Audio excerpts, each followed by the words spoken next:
ইলিশ মাছ ভারী মজা, তাই তো সে মাছের রাজা। জাতীয় মাছ বলে কথা, ভাতের সাথে ইলিশ ভাজা। সর্ষে ইলিশ, ভাপে ইলিশ, পাতে তুলে দাও গো প্লিজ। ঝোল মেখে দিলাম মুখে, খেয়ে নিলাম মনের সুখে।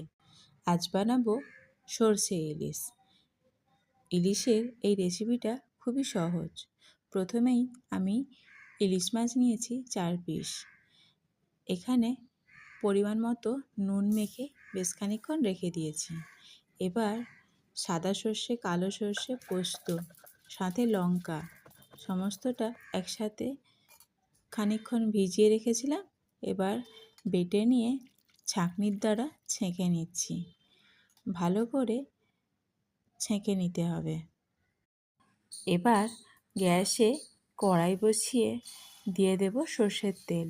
সর্ষের তেল হালকা গরম হলে আমি দেব বেশ খানিকটা হলুদ, পরিমাণ মতো দিতে হবে।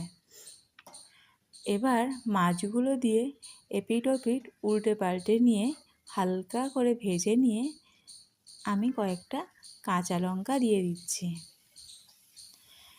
কড়াটাকে এখন এভাবে নাড়িয়ে নিলাম।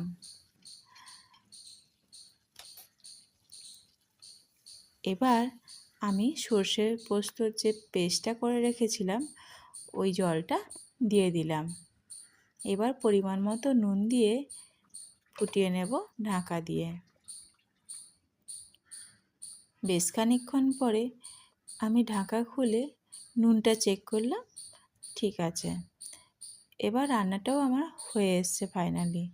এখন সর্ষের তেল ওপর থেকে ছড়িয়ে নিয়ে আমি এটা পরিবেশন করব। কেমন লাগলো জানাবেন।